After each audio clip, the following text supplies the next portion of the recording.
Bonjour à toutes et à tous. L'écoute est au cœur de toutes les relations humaines, que ce soit dans notre vie professionnelle, sociale ou personnelle. Pourtant, bien que cela semble simple, écouter véritablement l'autre représente un défi.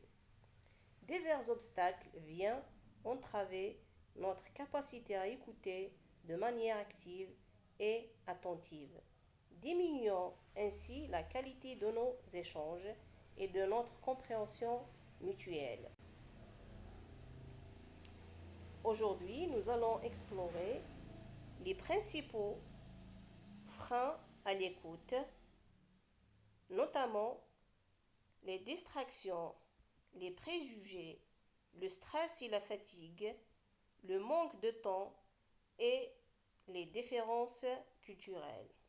En identifiant et en comprenant ces obstacles, nous serons mieux préparés à les surmonter et à améliorer notre communication.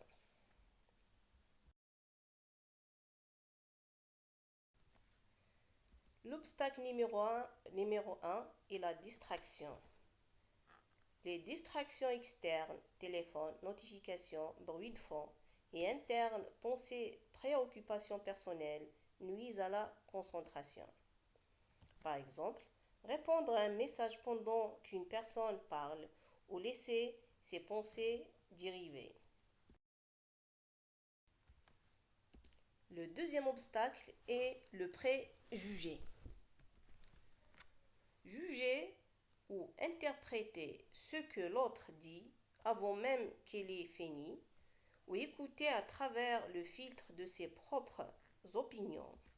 Exemple, penser à une réponse tout en écoutant ou écarter les idées de quelqu'un parce qu'on ne partage pas les mêmes points de vue.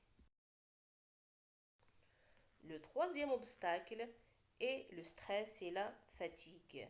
Quand on est stressé ou fatigué, il est plus difficile de prêter l'attention.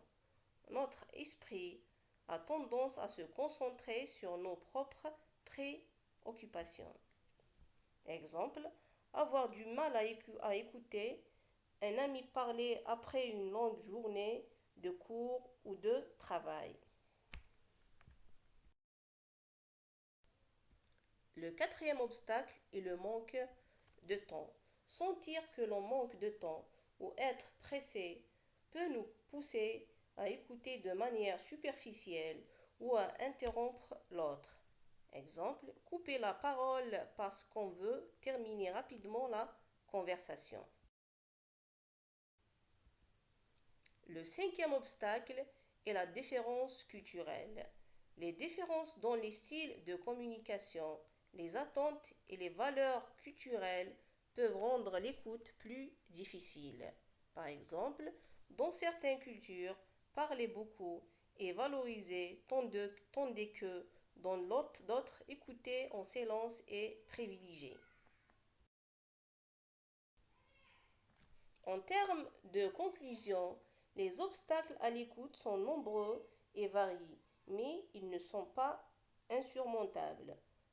En prenant conscience des distractions, en travaillant à dépasser nos préjugés, en gérant notre stress et notre fatigue, en accordant du temps à l'écoute active et en cultivant la sensibilité aux différentes cultures, nous pouvons améliorer significativement notre capacité à l'écoute.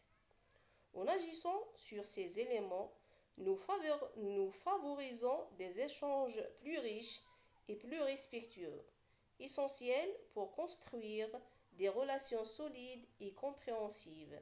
Soyons donc intensifs à ces obstacles et engagés dans l'amélioration de notre écoute pour un monde où chacun se sent entendu et compris. Par ce, je termine et merci pour votre attention.